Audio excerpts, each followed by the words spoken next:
சாய்ராம். என் அன்பு செல்லமே, என்னுடைய தங்கமே, ஒவ்வொரு முறையும் உன்னுடைய வாழ்க்கையில் கஷ்டம் வருகிறது. அந்த கஷ்டம் யாரால் வருகிறது என்பது தெரிகிறது. சில சமயம் ஏன் இவ்வளவு கஷ்டம் கொடுக்கிறார்கள் என்பதையும் யோசித்து பார்த்திருக்கிறாய். அது மட்டுமல்ல, உன்னை பற்றி நன்றாகவே புரிந்த உன்னுடைய துணையானது எதற்கு அவர்களுடைய பேச்சையெல்லாம் கேட்டு உன்னிடம் சண்டை போடுகிறது என்பதும் உனக்கு புரியவில்லை.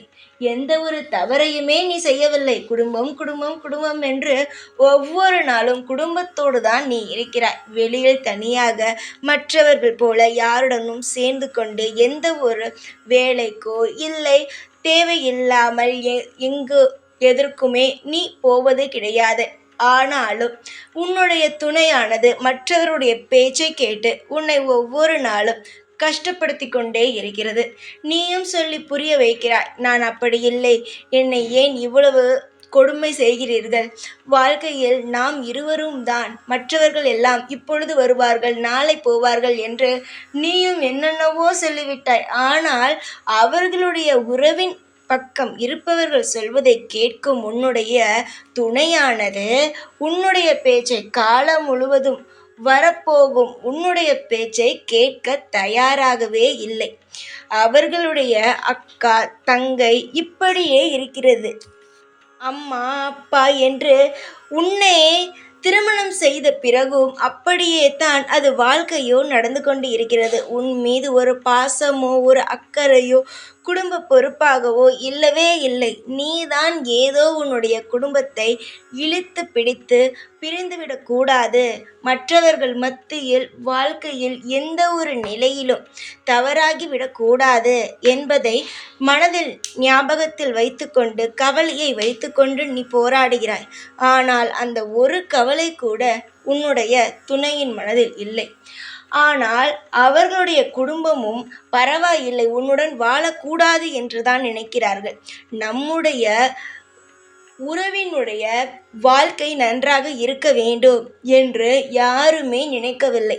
அவர்களுக்கு எண்ணம் என்னவென்றால் நீ வாழக்கூடாது, நீ எப்பொழுதும் சந்தோஷமாக இருக்கக்கூடாது என்பது மட்டும்தான் அவர்களுடைய எண்ணம்.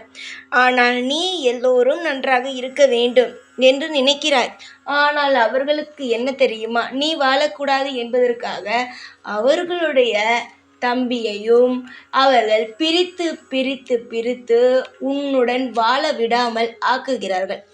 சகோதரன் நன்றாக இருக்க வேண்டும் என்பதை நினைக்கவே இல்லை.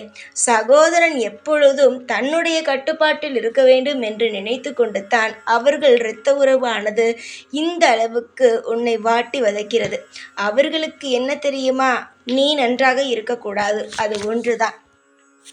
தங்கமே, எல்லோரும் இப்படி செய்கிறார்கள் என்று தெரிந்தும் விட்டு கொடுத்துதான் போகிறாய். உன்னுடைய துணையிடம் எடுத்துதான் சொல்கிறாய். அவர்கள் எல்லாம் வாழ்க்கையில் இருப்பார்கள், அவர்கள் எல்லாம் எப்பொழுதும் துணைக்கு வரமாட்டார்கள். நம்முடைய குடும்பத்தை பாருங்கள், நாம் தான் ஒரு குடும்பம் என்று சொல்லிவிட்டாய். ஆனாலும் அவர்கள் பேசுவதை கேட்டுக்கொண்டு உன்னை கொடுமை செய்து கொண்டு உன்னிடம் பேசாமல் உன்னிடம் அன்பு காட்டாமல் எப்பொழுதும் உன்னை கவலையிலேயே வைத்திருக்கும் உன்னுடைய துணையானது புரிந்து கொள்ளும் நேரம் எப்பொழுது வரும் என்று கேட்கிறாய். வந்துவிட்டது. புரிந்து கொள்ளும் நேரமோ வந்துவிட்டது. என்னுடைய தங்கமே, உன் வாழ்வில் நீ இதுவரைக்கும் கண்டது எல்லாம் கொடுமைகள் மட்டும்தான். முதலில் உன்னுடைய கணவன் வீட்டில் இருக்கும் அனைவருடைய பேச்சுக்களையும் கேட்டு கொடுமை அனுபவித்தாய். இப்பொழுது அவர்களெல்லாம் ஒதுங்கி போனாலும் அவர்களுடைய பேச்சை கேட்டு உன்னுடைய துணையானது உன்னை கஷ்டப்படுத்துகிறது. ஆக மொத்தம் அவர்களை சுற்றி சுற்றி சுற்றி உன்னுடைய கணவன் வருவதினால்தான் உன்னுடைய வாழ்வில் இவ்வளவு பிரச்சனை. அவர்களை ஒரேதடியாக வாழ்க்கையிலிருந்து ஒதுக்க வேண்டும். அப்பொழுதுதான் உன் வாழ்க்கையில் எந்த பிரச்சனையும் இருக்காது. உன்னுடைய கணவனும் உன்னுடைய பேச்சை மட்டும் கேட்டுக்கொண்டு வாழ்க்கையில் சந்தோஷமாக இருப்பார்.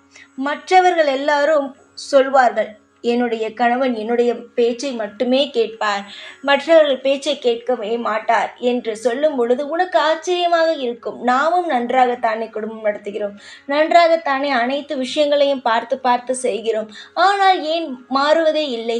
எத்தனை ஆண்டுகள் ஆகிவிட்டது, ஏன் இன்னும் மாறவே இல்லை என்று எல்லாம் அவர்கள் பொய்யாக உன் மீது தவறான ஒரு விஷயத்தை சொல்ல சொல்ல அதை கேட்டு கேட்டு நீ அப்படிதான் என்பதை மனதில் ஏற்றுக்கொண்டு அது போலவே உன்னுடைய துணையானது உன்னிடம் நடந்து கொள்கிறது. விடு தங்கமே. அவர்களுக்கு ஒரு நல்ல நேரம் வந்தால் உனக்கும் ஒரு நல்ல நேரம் வரும் தானே. அவர்களுக்கு கெட்ட நேரம் பிடிக்கும் பொழுது அவனுடைய உறவானது பிரியும். அப்பொழுது உன் கணவன் தானாகவே எல்லோரையும் புரிந்து கொண்டு உன்னை தேடி வருவார். நிச்சயம் அது ரொம்ப தூரத்தில் அந்த நாள் இல்லை, கூடிய சீக்கிரமாக வந்துவிடும் அந்த நாள். ஏகப்பட்ட பிரச்சனைகள் உனக்கு தெரியாமல் நடக்கிறது. உன்னை பற்றி தவறாக சொல்லிக் கொடுக்கிறார்கள். உன்னை பற்றிய தேவையில்லாத விஷயங்களை எல்லாம், நீ செய்யாத விஷயத்தை எல்லாம் செய்கிறாள் பார். தவறாக உன்னுடைய துணைக்கு அவர்கள் வீட்டில் சொல்லிக் கொடுக்கிறார்கள். அதனால்தான் இவ்வளவு பிரச்சனையும். விடு, பேசுபவர்கள் பேசட்டும், சொல்லிக் கொடுப்பவர்கள் சொல்லிக் கொடுக்கட்டும். நான் அதை மாற்றுகிறேன். உன்னுடைய வாழ்க்கையில் நீ தேடிக்கொண்டு இருக்கும் விஷயத்தை நான் உன் வாழ்க்கையில் வந்து கொட்டி கொட்டி கொடுக்கிறேன். கவலைகள் என்பது வாழ்க்கையில் இருக்க வேண்டாம். வாழ்க்கையில் இருக்க வேண்டிய ஒரே ஒரு விஷயம் என்ன தெரியுமா? சந்தோஷம். சந்தோஷத்தை தான் நீ தேடி அலைகிறாய். சீக்கிரத்தில் சந்தோஷமெல்லாம் உன் வாழ்வில் கிடைக்கும், இன்பங்கள் கிடைக்கும். இதற்கு முன்பு நீ பல பிரச்சனைகளை சந்தித்திருக்கிறாய். ஆனால் இனிமேல் நீ சந்திக்க போகும் விஷயங்கள் அனைத்தும் சந்தோஷம், மன நிம்மதி, அது மட்டும்தான். யார் உனக்கு என்ன சொன்னா? உன்னுடைய ஜாதகத்தில் இது போலதான் கடைசி வரைக்கும் இருக்கிறது என்றா? கிடையாது, மாறும். உன் ஜாதகத்தையே மாற்றுவேன். உன்னுடைய துணை உன்னுடைய பேச்சை கேட்காமல், உன்னுடைய வாழ்க்கையில் எந்த ஒரு நல்லதையும் செய்யாமல் எப்பொழுதும் தனிமையிலேயே இருக்கிறது. ஏதாவது ஒரு பேசலாம் என்று அமர்ந்தால் கூட உன்னுடைய பேச்சை நிராகரித்து விட்டு செல்கிறது. இப்படியே இருக்கிறது. ஆனால் இனிமேல் உன்னுடைய வாழ்க்கையில் நீ சொல்வதை மட்டும் உன்னுடைய துணையானது கேட்கும். எல்லாரையும் புரிய வைப்பேன். எல்லாரும் யார் யார் எப்படி என்பதை நன்றாகவே நான் புரிய வைப்பேன். சீக்கிரத்தில் உன்னுடைய துணை உன்னிடம் வந்து சேரும். காலம் முழுவதும் நான் இருக்கிறேன் உனக்காக. ஒரு அப்பா தன் பிள்ளை சந்தோஷமாக இருக்க வேண்டும் என்றால் என்னென்ன காரியத்தை எல்லாம் வந்து செய்வானோ அது அனைத்தையும் நான் செய்வேன். ஒரு நாள் கூட இதை நான் செய்ய மாட்டேன், அது செய்ய மாட்டேன் என்று சொல்லவே மாட்டேன். எல்லாமே செய்வேன். இப்பொழுது உனக்கு தொந்தரவு கொடுத்து கொண்டு இருக்கும் நபர்களை உன் வாழ்க்கையிலிருந்து அப்படியே எடுப்பேன். எடுத்து தூக்கி எறிந்துவிட்டு திரும்ப எக்காரணம் கொண்டும் எந்த விசேஷமோ எந்த ஒரு சந்தர்ப்பத்திலேயோ சந்திக்கவே கூடாத அளவுக்கு உங்கள் வாழ்க்கையிலிருந்து தூரமாக ஒதுக்கி வைத்து நீ, உன் துணை, உன்னுடைய பிள்ளைகள் இப்படி ஒரு குடும்பமாக, அழகான குடும்பமாக மாற்றி உன்னை நான் உன்னுடைய குடும்பத்தில் நிம்மதியாக வாழ வைப்பேன். இது நான் இன்று உனக்கு தரும் சந்தோஷம். கேட்கும் பொழுதே பல ஆனந்தங்களை கொடுக்கிறது. நடத்தால் எவ்வளவு சந்தோஷமாக இருக்கும்.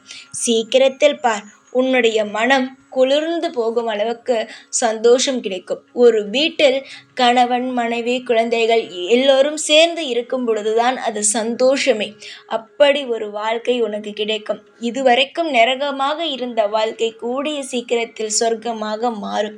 இதுவரைக்கும் ஏண்டா வாழ்கிறோம் என்று நினைத்தாய், இனிமேல் நினைப்பாய் ஒவ்வொரு நாளும் இவ்வளவு அழகாக இருக்கிறதே என்று.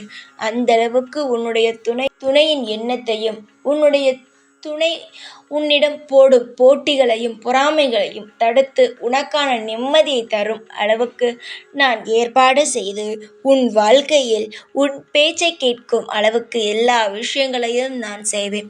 கவலைப்படாதே, அமைதியாக சந்தோஷமாக இரு.